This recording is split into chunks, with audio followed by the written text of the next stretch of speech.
अस्सलाम वालेकुम my YouTube family, कैसे हैं आप सब। उम्मीद है आप सब खैरियत से होंगे और मैं भी बिल्कुल ठीक हूँ। तो यहाँ हमारी सुबह का आगाज़ हो चुका था और भाई बाहर से चने लेने जा रहा था।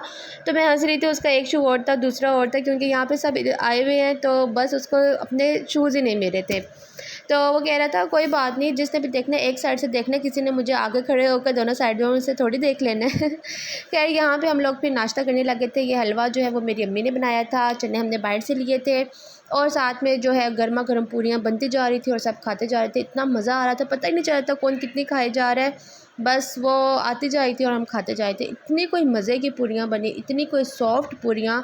मैं इसकी रेसिपी आपसे लाजमी शेयर करूँगी और आपने मुझे बताना है कि आप ये रेसिपी लेना चाहते हैं कि नहीं, क्योंकि ये जो रेसिपी है ये मैंने अपनी अम्मी को ही खुद ही सिखाई थी। तो अम्मी लोग तब से खुद ही घर में पूरियाँ बनाने लगे हैं। तो यहाँ पे मैं दिखाई थी, ये मैंने थोड़ा सा स्लोमो कर दी ताकि आप लोग देख सकें कि कितनी नरम पूरी, और सीरियसली कोई इसमें झूठ वाली बात नहीं, इतने कोई मज़े की पूरियाँ बनी थी, इतनी कोई लजीज़ के मज़ा ही आ गया था। इतनी नरम, इतनी खस्ता, और सब ने बहुत ही शौक़ से खाई थी। और इवन हमने तो दोपहर का खाना भी स्किप कर दिया था, हमने बहुत देर से ही खाया था क्योंकि हमने इतना मज़े से ये खाया था ना, बहुत मज़ा आया। और अम्मी ऐसे ही, अम्मी के घर आएँ तो अम्मी बस रोज़ ही ऐसे ही हर टाइम खाने हमें खिलाती रहती हैं और हम बस खाते ही चले जाते हैं। यहाँ पे डाइटिंग का कोई सीन नहीं हो पाता क्योंकि यहाँ अम्मी बनाती इतने मज़े मज़े के खाने कि हम डाइटिंग कर ही नहीं सकते। खैर यहाँ पे हमने पूरियाँ खा ली, उसके बाद जो है वो सबके लिए चाय बनकर आई, भाभी ने सबके लिए चाय बनाई, वो हमने चाय पी। चाय भी बहुत ही मज़े की बनी हुई थी। और बस यहाँ पे चाय पी के हम लोग बच्चे जो है वो सारे कहने लगे हमने चीज़ लेनी है। मैं बच्चों को बाहर ले गई, उनको चीज़ लेकर दी। हर एक बच्चे ने अपना अपना खुद ही उठा लिए कि हमें ये चाहिए ये चाहिए, बस उनके अलग अलग शॉपर बनाए और उन सब ने अपनी अपनी मर्ज़ी की चीज़ें उठा ली थी। तो बस यहाँ पे जो है वो मैं पैकिंग कराने लगी थी। ये देखिए मेरा भतीजा जो है वो आगे जाके अंकल को दे रहा था कि अंकल ये वाली जो है ये पैक कर दें। छोटे छोटे से टिड्डे होते हैं, उनको इतना पता होता है ना कि क्या चीज़ हमने लेनी है और कैसे हमने लेनी है और किसको जाके देनी है, किसने हमें देनी है। बस खैर बच्चे भी ना।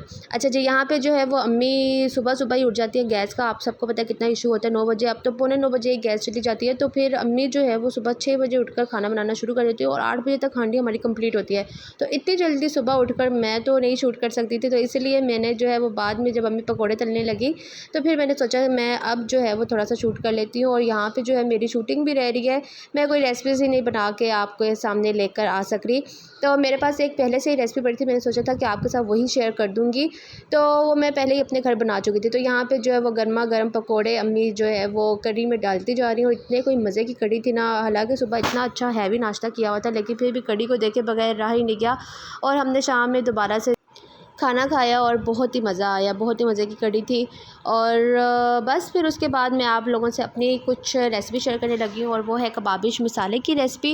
और कबाबिश मसाले की रेसिपी मुझे ऐसा लगता है कि यूट्यूब में पहली दफ़ा आपको कोई ऐसी रेसिपी दे रहा होगा। मैंने ये सर्च की है, मुझे नहीं मिली, तो ये मेरी अपनी रेसिपी मैंने एक रेस्टोरेंट में खाई थी और वहाँ पर मुझे बहुत मज़े की लगी थी। मैंने फिर वहाँ पर गेस कर लिया था क्या क्या चीज़ें उन्होंने डाली हुई हैं, तो बस तब से मैंने खुद भी बनाई और बाकियों को भी बताया, और जो भी बनाते हैं वो इतने मज़े की बनती है ना, आप इसको लाजमी ट्राई कीजिएगा। चाहे सीख कबाब जो है वो मैं आपको पहले बनाना सिखा चुकी हूँ, उसका जो लिंक है वो मैं डिस्क्रिप्शन में डाल दूँगी, आप देख लीजिएगा। सीख कबाब को मैंने स्मोक दे दिया था। स्मोक देने का बहुत ही आसान तरीका होता है, कोयला आपने बंद कर लेना है, उसको ऊपर रखना है, उसके ऊपर ऑयल थोड़ा सा लगा के और आपने कवर कर देना है तकरीबन 5 मिनटों के लिए, तो वो अच्छा सा कोयले का जो फ्लेवर है वो उसमें आ जाता है।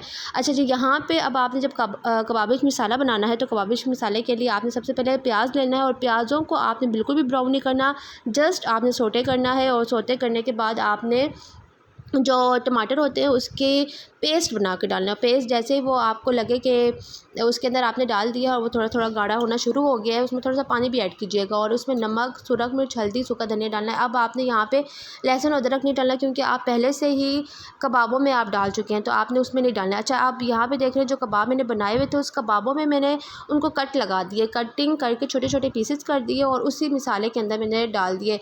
बस ये अब आपने ऊपर गार्निशिंग के लिए और टेस्ट को और इन्हांस करने के लिए आपने ये जो टमाटर हैं उसके बीज निकाल के और जो सब्ज़ मिर्चें हैं उसके भी आप बीज निकाल के इसको लंबा लंबा कट करके आपने ऊपर डाल देना है और हरी मिर्च आपने लाजमी डालनी है। अच्छा, पेस्ट में मैंने दही भी ऐड की थी और दही ऐड करना आपने नहीं भूलना, और उससे बहुत अच्छी ग्रेवी बनती है। और बस आपने ये जो पीसेस है कबाबों के ये आपने उसमें डाल देने और एंड पे जो काली मिर्च है वो आपने लाजमी डालनी है। और बस आपने इसको जो है वो ढक के रख देना है। आपका मज़ेदार, इतना मज़ेदार सालन आपका बनकर रेडी ठीक हो जाएगा। अच्छा जी, हमने जो है वो जब हमने कढ़ी वगैरह खा ली, फिर हमने रात का खाना खाने की बजाय हम लोग जो है वो यहाँ का खुशाब का मशहूर एक फ़ालूदा है वो हम खाने गए। ये हमारे खुशाब के 4 मेन कदीम दरवाज़े हैं जो कि अलग अलग नाम से जाने जाते हैं, और ये एक है काबली गेट है, इसको काबली गेट कहते हैं, और ये 1876 में आई थिंक बना था। और उस टाइम से ये अब तक ऐसे ही बना हुआ है और बड़ा ही प्यारी लुक देता है। जैसे आप खुशाब में एंटर होते हैं तो ये वाला दरवाज़ा बड़ी ही प्यारी लुक दे रहा होता है। अच्छा, यहाँ पे इसी के साथ एक फ़ालूदे वाला बैठता है। हमें कोई इसका फ़ालूदा इतना पसंद है, बहुत ज़्यादा। इसका प्योर मिल्क का बना हुआ होता है इसका फ़ालूदा है, उसमें कोई स्क्रीन नहीं होती, कोई ऐसी चीज़ नहीं होती, बहुत ही प्योर होता है। तो आप ये खुद भी खा सकते हैं, बच्चों को भी इवन खिला सकते हैं, क्योंकि इसमें और कोई चीज़ नहीं डली हुई होती और बहुत ही टेस्टी होता है। तो आप लोग भी अगर खुशाब में आएँ तो ये लाज़मी ट्राई करें, ये बहुत ही टेस्टी होता है। बस इसी तरह हमारे दिन का इख्तिताम हुआ और बस फिर रात में जो है वो बच्चों को भूख लग गई, और हमने फिर लेट नाइट जैसे हम सब आए हुए थे तो हमने सोचा कि क्यों ना अब नूडल्स बना लिया जाए। तो सब बच्चों ने और हमने मिलकर जो है वो अब नूडल्स खाए, और ये कोई रात का 1-2 बजे का टाइम हो रहा था। चलें जी, अपनी नेक्स्ट वीडियो में आपसे मिलूँगी, तब तक के लिए मुझे दें इजाज़त। अल्लाह हाफ़िज़।